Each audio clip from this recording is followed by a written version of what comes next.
Hello everyone, welcome back to another episode here on the Play On podcast, Play On GAA. This week I have a very special guest, the man behind GAA Fan TV, Aaron. How's it going? Yeah, I'm not doing too bad, Seamus. Cheers very much for having me on. I appreciate it. No bother. Well, we have you on this week for a very special debate. Of course, we're talking only a couple of days after the proposal B for the football championship was rejected. In my mind, I think that Gaelic football has kind of taken a step backwards with this rejection. I think the championship would have been a bit better. What do you make of it yourself? Yeah, I'd agree as well. Like, I think, look, listen, it wasn't the perfect solution. Like, it wasn't going to fix all the problems that there were in Gaelic football in terms of, it is ignoring the fundamental issue of a lot of the weaker counties just don't have the resources to compete with some of the stronger counties. But it was a step in the right direction, in my opinion. It was a step forward rather than a step backwards. Like, it was a championship season that was going to include all counties from the start of the year. It was going to give them, a reasonable amount of games. You're talking about 7 games in the league. And then beyond that, it would have been great revenue for local businesses, for local players. Like, it's something to get involved in. It's something to be motivated with. But the status quo, like, fair enough, I understand, obviously, with the proposal B that they were going with, the provincial championships probably wouldn't have had as much value as they do now. But, like, they were still going to be there. The championships are still going to be there. The records were all still going to stand. If Fermanagh won a Ulster Senior Football Championship, it would still go down as their first Ulster title. So, like, obviously, they didn't have any impact on Proposal B itself. They were a standalone competition compared with Proposal B itself. But at the same time, they could have easily made a few tweaks. They could have easily extended it instead of having a final 8 and then a final 12 before that. They could have had it as a 16-team tournament and just included the Division 4, Division 3, the 3 Division 2 teams, and then just included your 4 provincial winners. So I think that would have just made a lot more sense. It would have been a lot easier to do that way as well. But unfortunately, it is what it is, and we go back to the status quo, which again is kind of bizarre because you have a special Congress which is there for change, and then you come out of it with absolutely no change. It kind of makes no sense. But I suppose unfortunately that's kind of how Gaelic football has been over the past couple of years. Yeah, well, it is unfortunate. And for anyone listening who isn't familiar with the proposals B, it would have been, as Aaron said there, a link between the league and the championship. Each team would play 7 matches and that would filter into the All-Ireland series. In the preliminary stages of the All-Ireland quarterfinals, the 2nd and 3rd place teams in Division 2 would play the Division 3 and Division 4 champions. Then in the All-Ireland quarterfinals, the top 4 teams from Division 1 would be drawn to play against 5th in Division 1, the Division 2 winners and the preliminary quarterfinal winners. Then the Tailteann Cup would provide for the teams from Division 3 and 4 that do not qualify for the All-Ireland series. So every team really would get their day in front of a big audience, because that is one of the things that was, and it is still, obviously now that the status quo is being maintained, is that the best players from the smaller counties, if you look at Limerick, like they have like the likes of Ian Corbett and stuff, they're getting a little bit of kind of attention now because Limerick are on the rise. But when they get into the Munster Championship and play Kerry, they've no chance. So having a championship like that would really give those players the attention and recognition that they deserve for the level that they're on. Because if they were in any other county, they'd be starting for the big counties. Yeah, absolutely. Like, and even like Limerick's a good example, definitely to use. And even a county like Leitrim, for example, who, have Andy Moran coming in now as manager, like a lot of buzz and excitement. And you can only imagine maybe if Emma Mulligan came back in there, or, Ryan O'Rourke, like Leitrim would probably be, dark horses for the Tailteann Cup or something like that, So there would have been a lot of buzz and excitement, especially in a county like Leitrim in Division 4, where you wouldn't have had them as favourites necessarily to finish first, but they certainly wouldn't have been a million miles away. Whereas now it's back to that same kind of drab thing again, where Leitrim are probably going to have one championship game in the Connacht Championship, a qualifier game, and then they go into the Tailteann Cup.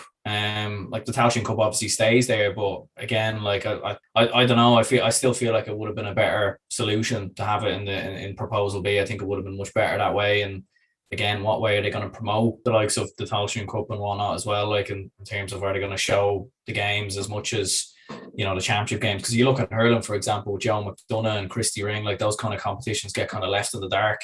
We don't really get to see much of those games at all until it gets to the final. And I think if they started doing that with Gaelic football, I think, like for a lot of weaker counties, like they're not going to get better, they're not going to improve. So at least with the old proposal, or I'm saying old proposal B, but with the proposal B that was being proposed, it would, like, the Tailteann Cup winners would have went into the All Ireland series next year, whereas now that doesn't happen. So again, I think it's it's disappointing, and I think for a lot of those counties like Limerick and Offaly, and even going further down like Louth and Laois and all these counties, it would have been great for them to get games and kind of, I suppose, build, because the more game you can only improve when you play, like, and you only learn when you lose. So unfortunately now, like, it's it's very hard to learn from a defeat when it's, for example, when Leitrim lost to Mayo, like, they're not going to learn that from that, because it's going to be a complete year later before they play again, and they're probably going to have a completely new team, new manager. So at least with the system that they had, if you were knocked out of the championship, you could learn and you could build, whereas now,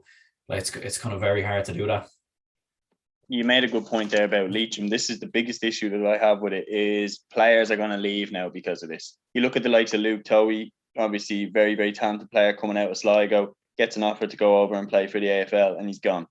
You look at Callum Brown playing for Derry. He looked like a monster at under 20 and minor. Gets an offer to go play AFL, and he's gone. This is the issue that these teams have, is that Colin O'Riordan is a very good example as well with Tipperary. You can see how much he loves playing for Tipperary, particularly in 2020 when he came back to help them win Munster. But he's no hope of winning All Ireland with Tipperary. So the right move for his career is to go play AFL. He's not going to win an All Ireland here. And that's the biggest issue, is that if teams were in a championship where they could genuinely say, we have a chance of winning this championship here, the biggest problem is that we're going to see top level players from smaller counties go and play in the AFL, because that's the best bet of winning anything. Yeah, no, I completely agree as well. Like, and I think it's a no-brainer in many ways. Like, I think a lot of players would probably take that opportunity anyways. But I think when you look at the system and the format that's there already, like, it's an absolute 100% no-brainer. Like, you'd almost be mad not to choose that. And like, for example, you're looking at, like, and there's been a lot of players who have rejected Australia as well, and have gone to Australia and then came back after a year. And you have to look at, like, those circumstances, like Colin McShane, for example, who went over for a year. He obviously comes back, like, and obviously with Tyrone, like, he knows he's going to be playing games. He knows he's going to get opportunities. He knows there's a chance of success. There's a chance of building towards something. It's the exact same for Conor McKenna, who came back as well. Like, and like what you said with the ladies football format, that would definitely be something they could do. Like, maybe not so much a junior championship, but they could definitely have intermediate and senior. They could definitely, like, float between the two. And and that's kind of how it works, because you look at it in other sports, in soccer and basketball, like, a lot of the teams who play each other play against the same level of teams. Like, they're in a certain division for a reason. There's promotion, there's relegation. We have that at club level as well. We have that in the National League. It just seems to be in the actual championship that there's too much sort of, a lot of people are, especially in the GAA, are kind of tied to the history and the tradition, and they don't want to break that tradition in terms of the provincial championships and whatnot, and the rivalries and everything that goes with it. But I don't think Proposal B would have broken any of those rivalries. As a matter of fact, I think it would have made those rivalries stronger, because I think, you've got guaranteed games. Then you would have had Dublin going up against Kerry in the league, where it matters loads. It's a championship game. Championship records are on the line. Same if Dublin came up against Tyrone, or you've got Mayo going up against Dublin as well. Like, you would have had a lot of very, very interesting games. You could have had the potential for Dublin and Meath maybe in a Leinster final. Then maybe they somehow go and meet each other further on down the line in a quarter final of the All Ireland. Like, it would have been very, very interesting. But I suppose it is what it is, and it's just going to be interesting to see what happens over the next year. Like, there's going to be another Congress apparently next year, but again, like, by the time that, like, because the funny thing is, the Congress was supposed to happen last year originally, but they couldn't do it because of COVID. And again, it's one of them things where, obviously, me and you were chatting here over Zoom. Like, they could have easily done all that over Zoom, and it could have been sorted for 2021. But again, we're kind of just a year behind with everything. And I suppose we'll have to see what tweaks they make for it next year. The way that in the ladies' game, they have the All-Stars at the end of the season, as we're talking about with the recognition, that gives All-Stars to players that will never win an All-Star, because they're not going to be in the latter stages of the championship. It's a poor thing by the GAA, because, you saw the likes of Colin Collins, the Clare manager, speaking out, saying that he wants, the B Championship to be a thing. and or proposal be to be a thing. And it's completely understandable as to why he thinks like that. I mean, he's done a fantastic job with Clare. He got them to be a very, very competitive Division 2 side. He squeezed every last drop of talent out of that crop, the likes of Gary Brennan and so on. But they've won nothing. They've won nothing. And in the history books, his reign won't have any achievements engraved. He won't have any trophies. Whereas if he had been in an intermediate championship, say, he probably would have won it. Yeah, well, like even if you look at the league, for example, like Clare were obviously, they finished like second in their group of four. So let's say, for example, let's just say they were very close to beating Mayo. So let's say they finished third. If it was an 18 tournament, they then would have went into the final 12 and could have got to an All-Ireland quarter final, which would have been a huge achievement for a county like Clare. And even seeing how close they were to beating Mayo in a one-off game. Unfortunately, like when you come up against a Kerry team, like you could even see towards the end, like the final 10 to 15 minutes, like is there really a point in covering that extra space or running those extra yards, or, even for the manager like Colm Collins, maybe making changes? Like he's not, if they had another game after that, he could have maybe made a few changes, tried a few lads out and be like, right, well, we've lost this game, but we'll make a couple of changes and we'll build for the next game. He couldn't even do that because there was no next game. And I know we didn't have qualifiers because of COVID and whatnot. And I do think there should have been qualifiers this year. I understand why there was none last year. But again, it's one of them things as well where, especially for a county like Clare, when you go into the qualifiers, you're reliant on the draw. Clare could get drawn up against, let's say if Tyrone were knocked out of Ulster, they could be drawn up against them or something to that effect. And it's just a big shame for counties like Clare and Offaly and the likes of your Louths, your Laois, Down, Leitrim, because counties like that need to build, and the more games they get, the more they can improve. And unfortunately, like for next year, it's looking like it's back to square one. And I don't really know how they're going to do the Tailteann Cup next year, whether they're going to do it as they proposed it there a few years ago. But like, there's definitely a lot of work that needs to go into it anyways.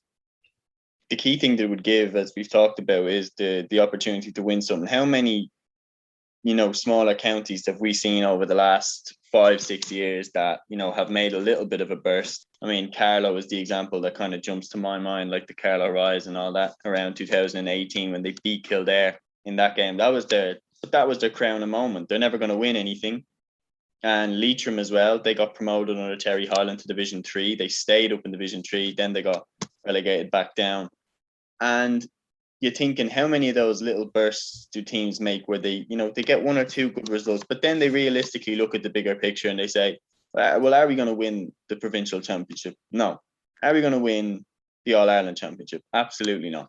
So players go. You got the likes of Brendan Murphy, who, opted out with the Carlow panel just before the championship in 2018, when apparently everything was looking so good for Carlow. So, but if he was playing for Dublin or if he was playing for a Kerry, he wouldn't have opted out because he's got a very, very realistic chance of winning the All-Ireland. And every team that is a big team, the notable one that stands out was Mick McGrath, the chairperson of Donegal GAA. He voted against the Proposal B.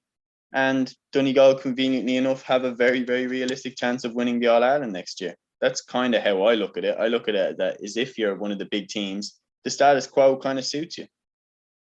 Yeah, it's kind of almost like when they were proposing that Super League there in soccer there like a couple of months ago. It's almost like I know in GAA it's a different scale, but in terms of the rich get richer and the poor get poorer, like in some ways, obviously there's no, it's not like Donegal are rich or anything like that and they're trying to get richer or anything, but it's in terms of a lot of counties probably just trying to protect, what they have. And you can understand it to a certain extent because obviously for a county like Donegal, they want to, they want to be winning all Irelands and they feel they have a good enough team to do so in the current format. And like what I said before, the proposals weren't going to fix everything in Gaelic football. Like there's a lot of work that still needs to be done at grassroots level at other counties and promoting the game and making sure the game is able to compete with some of the other sports like soccer and rugby and whatnot. But I do think it was a step in the right direction. And yeah, in particular for counties like that, Donegal and Dublin and Mayo, for example, who voted against it as well. Galway were the same, Monaghan as well. Like, again, like those counties are fairly dominant in their own provinces. But again, the provincials weren't going to go anywhere, and I suppose for Division 1 teams in particular, it was going to be harder for those counties to progress. In terms of like, if you finish sixth, you know, you wouldn't get any reward for it. And I think that was probably one of the issues, because Monaghan, for example, could have very well won an Ulster title and finished sixth, and it would have made a whole mockery of the system, because they would have been the first team in probably the history of Gaelic football to win a provincial championship and then essentially get no reward for it. But again, like, I don't understand why, like, they have 50% of the votes. I understand everything needs to go through Congress and everything needs to be voted in and whatnot, but I do think at the same time, you know, they could have just made a bit of a tweak to it. They could have just said, like, they could have went out to the counties like Galway, Donegal, Dublin. Well, Dublin voted for proposal B, funny enough, but the likes of Mayo, for example, and said, why did you vote against it? Like, what was the main reason for it? Call another Congress in March, February, or anything like that. There's going to be another one around then for something completely different. And then maybe make the changes, trial it for a year, see how it goes. If it doesn't work, then, you know, it doesn't work. It's like the Super 8s. We did it for a year or 2 years, and obviously most people weren't happy with it and it didn't work. So that's something they should at least do. But it does seem that the GAA a lot of the time, especially with championship structures, are very reluctant to change. They don't want to change anything, and like, provincial councils just have too much weight on the championships. Like, they have too much say in how those championships are run, not just in terms of the whole proposal B, but in terms of what stadiums are picked and in terms of where the games are played and whatnot. And like, even think back to 2020, like in the winter championship, that could have been a perfect time to try something different. They could have done a straight knockout and open draw. They could have got rid of the provincial championships just for a year, but again, they stuck to the original system. And again, I suppose that's it. That's how it's going to be next year as well. Me personally, with proposal B, there was flaws in that. As you mentioned, it wasn't the perfect system by any means. The fact that a team could finish sixth, as you mentioned about Monaghan, and then get no reward for it, that was a bit of a mockery. But as well as that, like, I think proposal B was the lesser of two evils, in my opinion. I don't think it was, you know, a perfect system. Me personally, I'd go with the ladies style system. I'd go senior, intermediate, and junior, because I still think there's a massive drop off between the likes of a Cavan when they're on their day. Obviously, there's a massive drop off between the likes of Cork, Fermanagh, and then Waterford. There's a massive drop off between those teams. We would still see hammerings in those games, particularly a Fermanagh at full strength or a Down at full strength, for example. But splitting them up into 3 championships would give every team a realistic chance of winning that championship.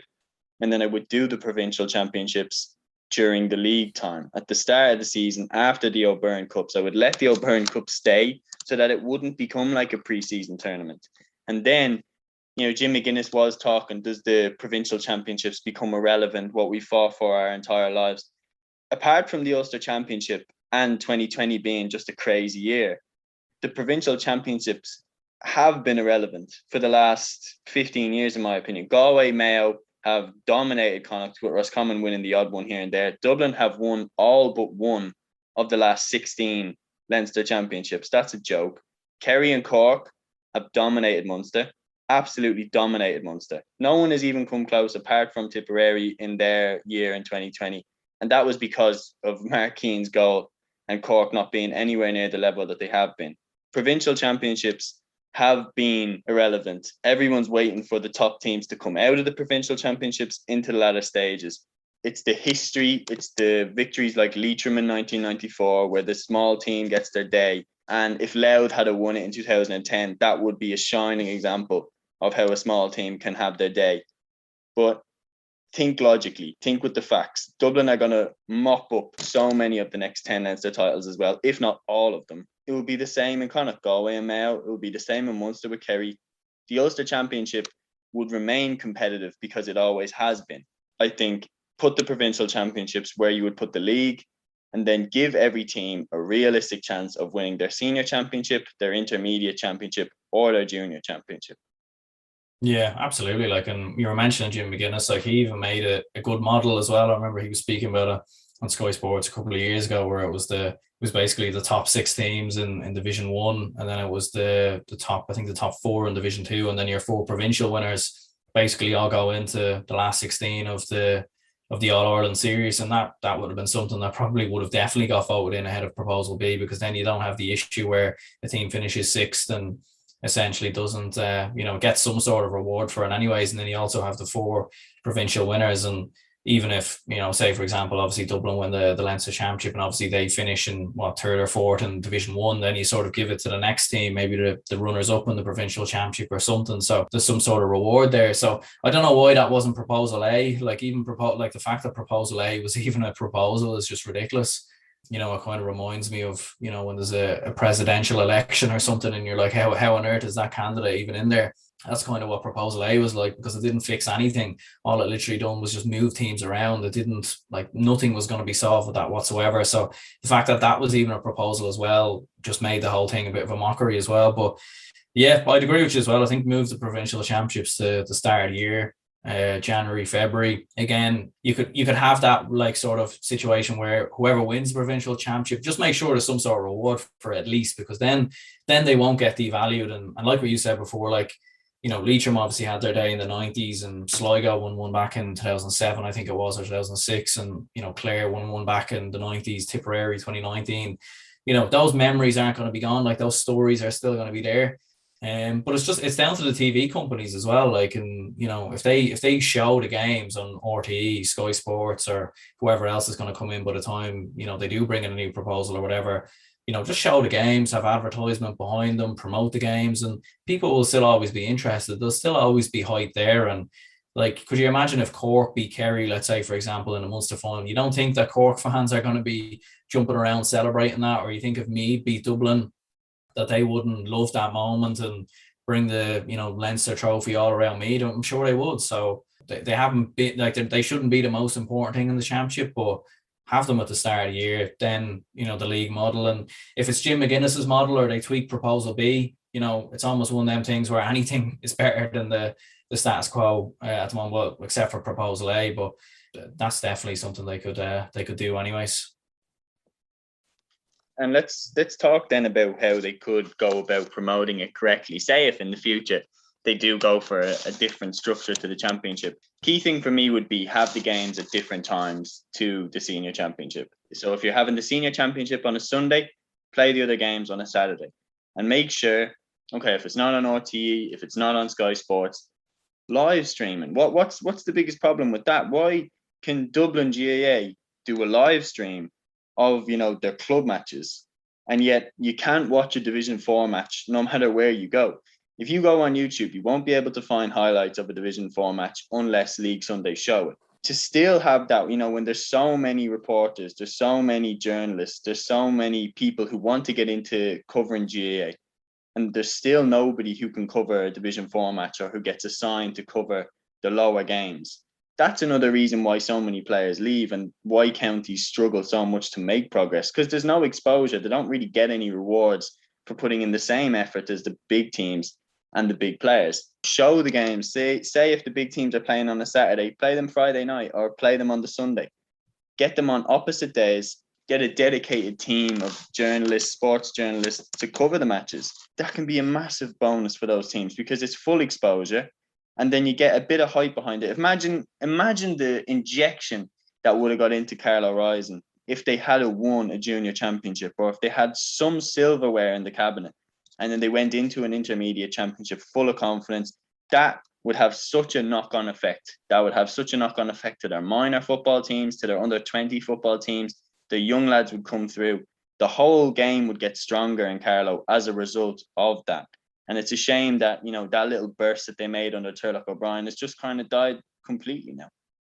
Yeah, absolutely. And funny enough, I was speaking to Daniel St. Ledger, who was a former Carlow footballer. He had to retire due to health reasons there, but he was a part of that whole era under Turlock O'Brien, and he would have even played for Carlow even long before, back when they were Division 4 and even back in the Tommy Murphy Cup days. And I think that's the most important thing as well, because a lot of people probably look at Tier 2 or intermediate championships or junior championships and think of the Tommy Murphy Cup, which essentially got no recognition whatsoever. There's probably a lot of people that don't even know what that trophy is, in all honesty, because it was, I think, even the Kilkenny footballers, used to play in that in London and whatnot. There was just no promotion of it whatsoever, no advertisement of the games. You couldn't really get to the games. There was no real understanding of where the games were played. A lot of the time they weren't even in Croke Park. So, yeah, I think what you said there as well, like, there definitely should be, a lot of the games definitely should be on, should be standalone games separate from the championship. And, I know Friday night games has been proposed for quite a while, and I understand that's obviously it's an amateur organization, so it's not exactly perfect to have the games on a Friday night. But